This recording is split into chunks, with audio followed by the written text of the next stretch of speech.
Bienvenidos a la séptima clase y media de semántica general de este segundo semestre del 2021. Como podrán ver, hoy vamos a estar haciendo una breve recapitulación de lo que hemos discutido acerca de semántica composicional. Más que una recapitulación, va a ser un cierre a nuestra discusión sobre la semántica composicional o a nuestra pequeña teoría acerca de cómo funciona el significado en las oraciones, cómo se componen los significados en las oraciones. Bien. Vamos a hacer un repaso acerca de cómo se hacen las derivaciones semánticas, acerca de cómo se calculan las denotaciones de nodos complejos, porque bueno, sería un poco monótono y ya lo hemos hecho en bastante detalle, tanto en las clases sincrónicas como en las clases, asincrónicas. Perdón. Así que lo que vamos a hacer es una especie de breve recapitulación conceptual. Lo que dijimos es que cuando hacemos semántica composicional, básicamente lo que abordamos es el principio de composicionalidad que tenemos en este momento en la pantalla. La idea de que el significado de una expresión lingüística se deriva del significado de las partes constitutivas de esa expresión lingüística y de la estructura sintáctica que relaciona a esas partes. Bien. Dijimos que cualquier teoría semántica que se precie de tal, que pretenda hacer predicciones con respecto a qué pueden interpretar los hablantes y qué no pueden interpretar los hablantes a partir de una cierta secuencia de palabras, si se quiere, a partir de una cierta oración, debe seguir el principio de composicionalidad, porque la observación bastante evidente es que los hablantes no conocen de antemano el significado de todas las oraciones posibles de la lengua. Bien. Una persona se puede enfrentar a una oración que jamás escuchó antes y puede entender el significado de esa oración.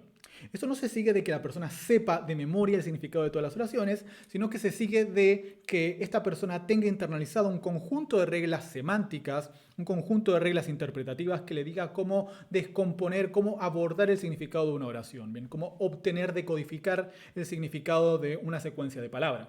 ¿Bien? Y eso es a lo que va la idea de composicionalidad.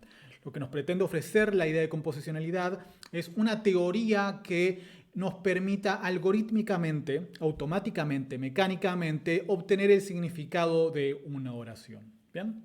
Y esto sucede relacionando dos cosas.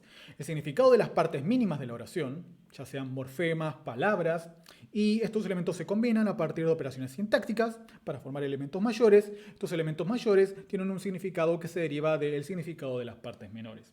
Por ejemplo, si tenemos una palabra alfa, una palabra beta, que se combinan sintácticamente para formar un constituyente, llamémosle sintagma alfa. Este sintagma alfa va a tener un significado que se va a basar justamente en el significado de sus dos partes constitutivas, en alfa y en beta. Bien.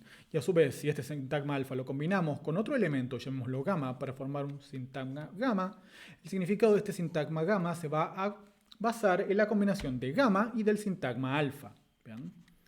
Eso es básicamente lo que queremos decir a partir del principio de composicionalidad, que tenemos una serie de principios combinatorios monotónicos que reciben una cierta interpretación semántica. Bien. Y que la interpretación semántica de un determinado nodo complejo, como sintagma alfa, se va a basar en los significados de alfa y del sintagma alfa. Bien. Y a su vez el significado del sintagma alfa se va a basar en el significado de alfa y de beta. Bien. Eso es básicamente el principio de composicionalidad tal y como lo hemos abordado en este curso. Ahora, la cuestión es qué tipo de significado o denotaciones le vamos a ofrecer a las palabras, a los elementos. ¿Cómo es que se relacionan dos elementos para darnos un significado mayor? Bien, dijimos recién que alfa y beta se combinan para darnos el significado del sintagma alfa o la denotación del sintagma alfa. Y ahora la pregunta es, ¿qué es alfa para combinarse con beta? ¿Y qué es beta para poder combinarse con alfa? ¿Y cómo a partir de estos significados yo obtengo un significado mayor? Y la intuición que seguimos al respecto es básicamente lo que nos dijo un señor alemán llamado Gottlob Frege. Frege nos dijo que si tenemos una oración como César conquistó la Galia, esta oración que tenemos acá, podemos concebir esta oración como consistente en dos partes. Por una parte, el predicado, digamos, conquistó la Galia, y por otro lado el sujeto César. Lo que podemos pensar es que conquistó la Galia es algún tipo de expresión incompleta que necesita combinarse con otro elemento, en este caso César, para darnos una idea completa, digamos, lo que hemos denominado una proposición, una unidad de significado que tiene un valor de verdad. ¿Bien? Yo tengo conquistó Galia y no sé si conquistó Galia es verdadero o falso, pero cuando le agrego un sujeto como César, César conquistó la Galia, eso sí puedo decir que es verdadero. Bien. Entonces lo que él dice, lo que podemos hacer es modelar estos elementos incompletos como este predicado conquistó la Galia como una función. Podemos decir que es una función tal que necesita combinarse con una entidad y una vez que lo combinamos con esta entidad, la función nos va a devolver un valor de verdad. Bien. Y esa es básicamente la intuición que nosotros adoptamos a la hora de empezar a explorar los significados, las denotaciones de las palabras, que, bueno, básicamente se combinan como funciones. Tenemos algunas palabras que se comportan como funciones a nivel semántico, que toman otras palabras como otras palabras o sintagmas como argumentos, y esto nos permite obtener una nueva, un significado nuevo, una expresión con un significado nuevo, con una denotación diferente a las de sus partes constitutivas, pero basada en la denotación de sus partes constitutivas. ¿Bien? Esa es básicamente la idea que estuvimos siguiendo a lo largo del curso. Básicamente vimos que algunas expresiones lingüísticas se interpretan semánticamente como funciones, o sea, denotan una función, y otras expresiones lingüísticas se interpretan como argumentos para dichas funciones. O sea, yo puedo tener una palabra como, qué sé yo, un nombre propio, como Jorge, y un nombre propio como Jorge en un determinado modelo M va a denotar una entidad que podemos llamar Jorge. Mientras que por otro lado un verbo como fuma en un determinado modelo M, yo puedo modelarla como una función lambda x, fuma x. Bien. Que esto básicamente es una función que dice, dame un x que pertenezca al conjunto de las entidades y yo te voy a decir si ese x pertenece al conjunto de las entidades fumadoras en el modelo. Te voy a devolver 1 si esa entidad fuma, te voy a devolver 0 si esa entidad no fuma o no pertenece al conjunto de los fumadores. O sea que si combinamos este elemento, Jorge, con la denotación de Jorge con la denotación de fuma, lo que vamos a obtener es básicamente un valor de verdad, o al menos las condiciones de verdad para la oración Jorge fuma. Bien, eso va a ser verdadero si solo si se cumple en el modelo que Jorge efectivamente fuma o que Jorge pertenece al conjunto de los fumadores. Bien. Vimos también que hay otros tipos de elementos que no solamente funcionan como funciones, sino que toma como argumentos cosas que no son entidades. O sea, las entidades no son el único tipo de argumento que vamos a tener en nuestra teoría. Hay algunas palabras que lo que hacen es tomar como argumentos funciones. Una de estas palabras, por ejemplo, es todo, o una, o la. Bien. Estas palabras, estos determinantes, lo que hacen es tomar como argumentos funciones como la que tenemos acá en Fuma. Funciones que necesitan una única entidad para devolver un valor de verdad. Bien. Toman predicados monádicos, a pesar de que originalmente puedan ser predicados diádicos. Por ejemplo, también es un predicado monádico si yo en vez de tener Fuma tengo algo así como, qué sé yo, come torta. La denotación de come torta en el modelo M puede ser dame un X tal que come X torta. Bien. Esto también es una función que necesita un único argumento para devolvernos un valor de verdad. A pesar, esto lo obtenemos a partir de un predicado diádico, un predicado diádico como comer, que necesita dos elementos, pero una vez que satisface uno de los elementos, una vez que llena una de sus posiciones, uno de sus slots, se vuelve un predicado monádico. ¿Bien? Lo que hacen estas palabras es seleccionar predicados monádicos como estos, como argumentos. ¿Bien? Y nos van a devolver valores de verdad a partir de las relaciones que establezcan entre este tipo de elementos. Por ejemplo, vimos que todo podemos modelarlo como una función en el módulo M, que primero toma una función 1, que es una función et, luego toma una función 2, que también es una función et, y nos dice que para cualquier x tal que f1x se tiene que seguir que f2x. ¿Bien?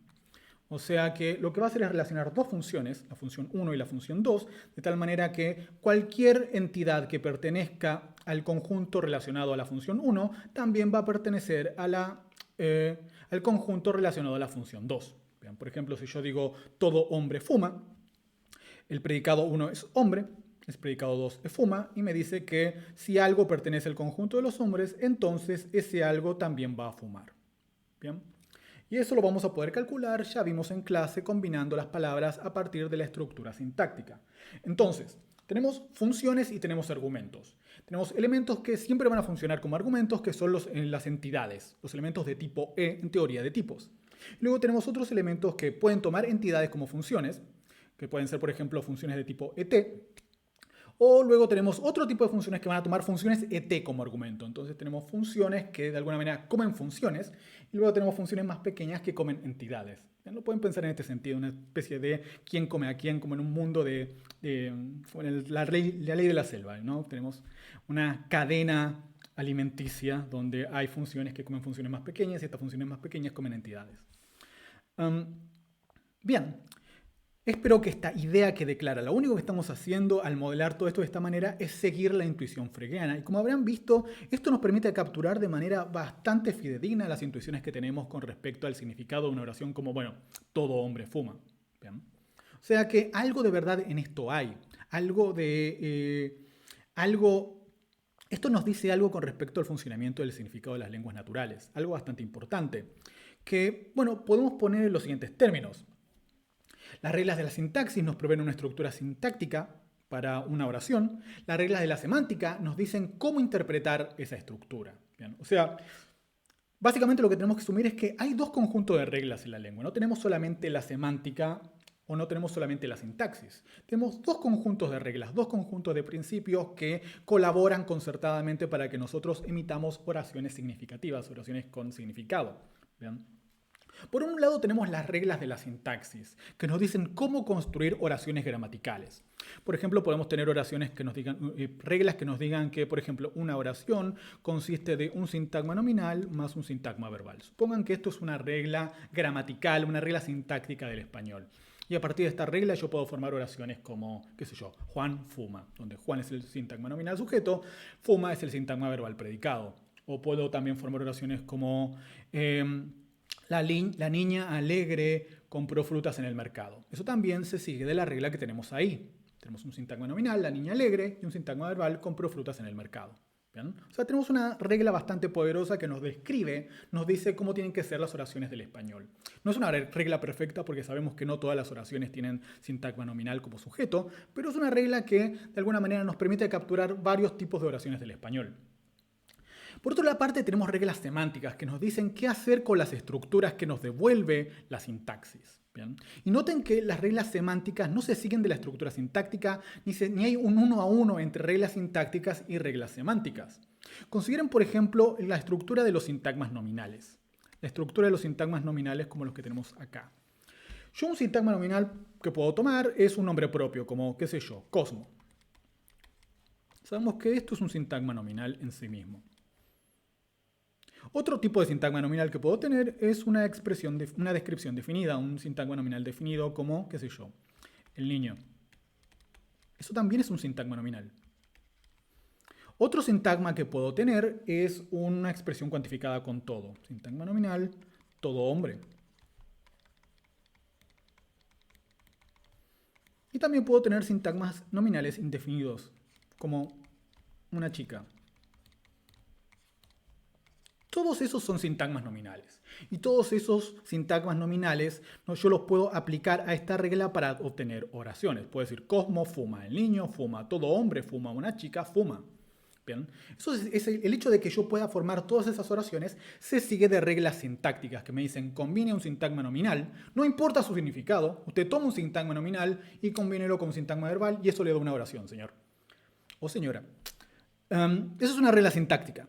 Las reglas semánticas nos dicen otra cosa. Las reglas semánticas nos dicen cómo interpretar las estructuras que contienen distintos tipos de palabra. Y nosotros sabemos que un sintagma nominal como Cosmo, en una estructura como esta, no se va a interpretar de la misma manera que todo hombre. Bien. Yo tengo, por ejemplo, esto es bastante simple. tengo mi oración con un sintagma nominal y un sintagma verbal, y en el sintagma nominal tengo cosmo y tengo fuma en el sintagma verbal, yo entiendo que para interpretar el significado de esta oración, lo que hago es básicamente ver si cosmo pertenece al conjunto de los fumadores. Eso establece las condiciones de verdad de la oración. Si yo digo cosmo fuma, estoy diciendo algo que es verdadero si se cumple en el mundo o en mi modelo que Cosmo es fumador. Bien. Ahora, algo bastante distinto sucede cuando yo digo algo así como todo hombre fuma. En ese caso yo no estoy diciendo que haya una relación de que fuma me permite a mí obtener las condiciones de verdad de la oración a partir de todo hombre, sino que es en este caso todo el que me permite obtener las condiciones de verdad de la oración, porque lo que hace todo es relacionar la denotación de este nombre con la denotación de este verbo. Bien, recordarán que lo que hace un determinante como todo es establecer una relación de inclusión entre los conjuntos que denotan ambas palabras. Y esto es del todo diferente. La interpretación que obtenemos a partir de una oración que tiene todo es muy diferente de la interpretación que tenemos en una oración a partir de un nombre propio como Cosmo. Es muy distinto, a pesar de que ambas oraciones se formen a partir de una regla sintáctica similar. O sea, la sintaxis, las reglas de la sintaxis nos dan una estructura sintáctica sobre la cual yo aplico otro conjunto de reglas semánticas que me permitan a mí interpretar esa representación semántica. Las reglas de la sintaxis no pueden subsumirse a las reglas de la semántica, ni las reglas de la semántica pueden subsumirse a las reglas de la sintaxis. Tenemos dos conjuntos de reglas que operan en paralelo y se relacionan entre sí, que nos permiten establecer, la estructura de las oraciones y cómo se interpretan esas oraciones. ¿Bien? Esto es como para que entiendan que el sistema de la lengua es complejo. No hay un único sistema de reglas. Hay varios sistemas de reglas que operan en paralelo y que se relacionan entre sí. ¿Bien? Esto es el problema de lo que se denomina la interfaz sintaxis-semántica. Cómo es que la estructura sintáctica determina muchos aspectos del significado, pero no todos. ¿Bien? Es un problema bastante interesante y recuerden, tenemos sintaxis por un lado, semántica por otro. Aparentemente no podemos reducir toda la semántica a la sintaxis, ni reducir toda la sintaxis a la semántica. ¿Bien? Esto es una idea que habíamos introducido previamente en el curso de gramática oracional, que no es todo significado. Hay reglas que son sintácticas y nos dicen cómo combinar elementos que no les importa el significado. Para formar una oración, yo necesito un sintagma nominal, un sintagma que tiene un elemento de categoría nominal. Y lo que importa ahí es la categoría gramatical, no el significado. El significado es como algo que se relaciona parcialmente con la categoría gramatical, pero lo vimos en gramática oracional, que es muy difícil definir clases de palabras a partir de su significado. Porque, el significado de una determinada clase de palabras no es sistemático, puede variar. No es que todos los nombres denotan cosas. Hay nombres que no denotan cosas, denotan ideas abstractas o denotan procesos. Industrialización no denota ninguna cosa. ¿Bien? Entonces es un poco más complejo que pensar que los nombres denotan cosas. Tenemos reglas sintácticas, reglas semánticas y hay una interacción entre ellos. ¿Cuáles son las reglas semánticas que nosotros asumimos en este curso? Básicamente la que tenemos en 2 y en 3. En 4 y 5 tenemos un par de convenciones como para ayudarnos con nuestros árboles sintácticos. Pero las reglas, sustantivas que acá propusimos son la de 2 y la de 3.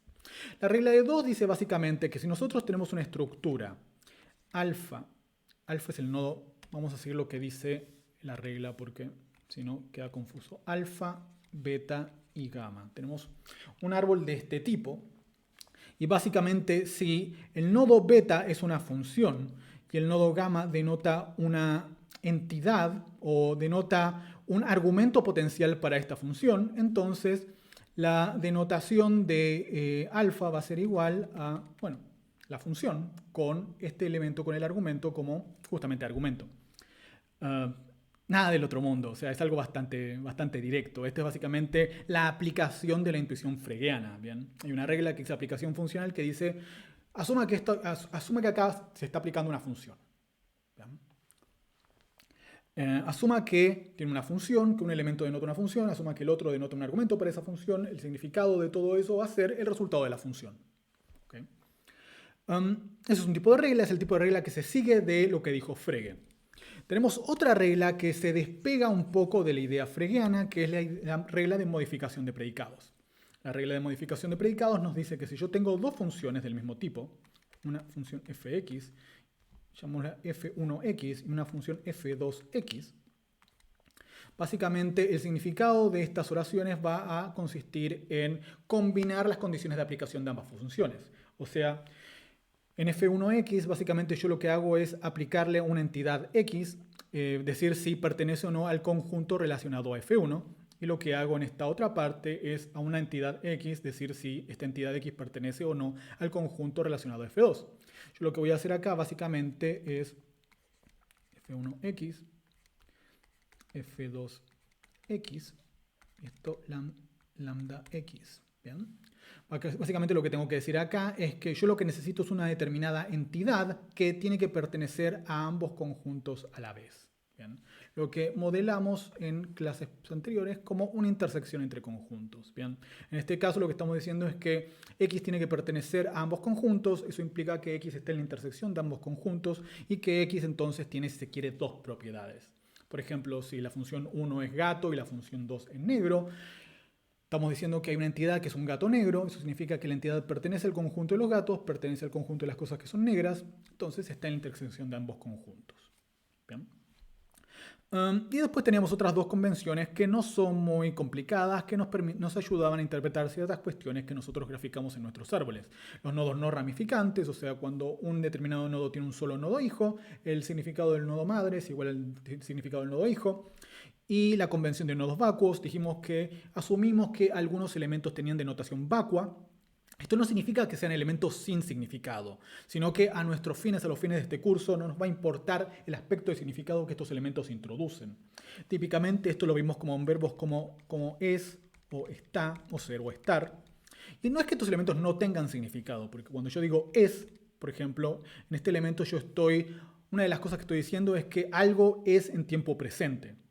Es distinto de fue, por ejemplo, a pesar de ser el mismo verbo. Ambos son formas del verbo ser, una está en presente y otra está en pasado. ¿Bien? O sea que hay valores que están codificados en es. Hay valores de carácter semántico que están codificados en es. Lo que pasa es que, bueno, no los vimos, no los discutimos en detalle, porque, bueno, queda fuera del alcance de este curso discutir semántica temporal. Pero tal vez más adelante.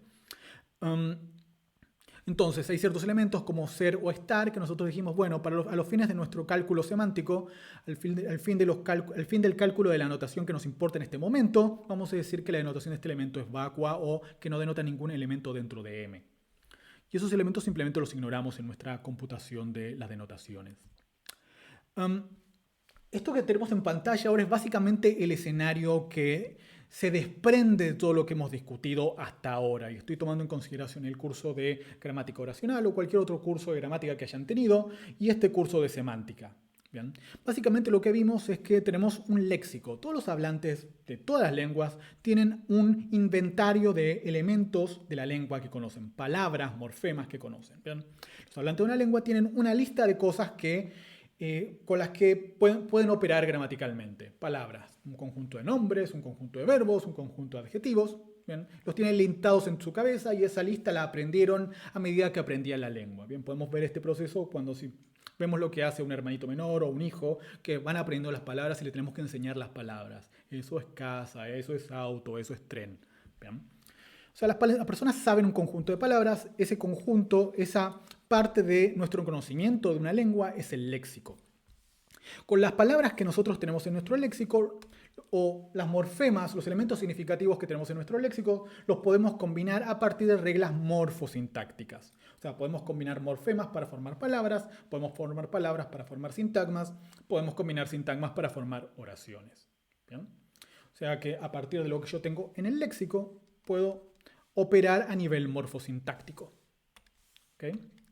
Una vez que formé una determinada oración, como la que teníamos antes, de oración, sintagma nominal, sintagma verbal, supongamos que acá tenemos verbo, SN, y el SN consiste de un determinante y de un nombre. Suponga que esa es la estructura sintáctica que nos da nuestra morfosintaxis, nos da una oración que responde a esa estructura. Yo lo que hago es interpretar esa estructura, asignarle un significado. Y como hemos visto, las reglas de la semántica no son del todo equivalentes a las reglas de la sintaxis. ¿Por qué? Porque las reglas de la sintaxis nos puede dar esto, por ejemplo, para un sintagma nominal. Y este sintagma nominal, por ejemplo, podría ser el niño, o un niño, o todo niño. Y ninguna de esas oraciones, ninguno de estos sintagmas se interpreta de la misma manera, a pesar de obedecer la misma estructura, a pesar de requerir el mismo tipo de operaciones combinatorias. Bien, todos consisten de un determinante más un nombre. Y hemos visto que si yo combino este determinante más un nombre, lo que obtengo es una entidad, el único niño que es relevante en el modelo en este momento. Pero si combino todo y niño, lo que obtengo es básicamente una función que toma como argumento función st para darme un valor de verdad. O sea, nada que ver una cosa con la otra, a pesar de que tengan la misma estructura sintáctica. Yo la manera en que determino que estos elementos tienen distinto significado, a pesar de obedecer una estructura sintáctica similar, bueno, es a partir de reglas semánticas como las que estuvimos discutiendo. Ver cómo se aplica en este caso la regla de aplicación funcional. ¿Cuál es la función? ¿Cuál es el argumento? ¿Bien? Eso lo determino a partir de principios semánticos. O sea que básicamente lo que estamos diciendo es que estamos asumiendo que la semántica en algún sentido es interpretativa. Nosotros a la semántica le damos una determinada estructura sintáctica y la semántica se encarga de decirnos qué es lo que significa exactamente esa estructura sintáctica.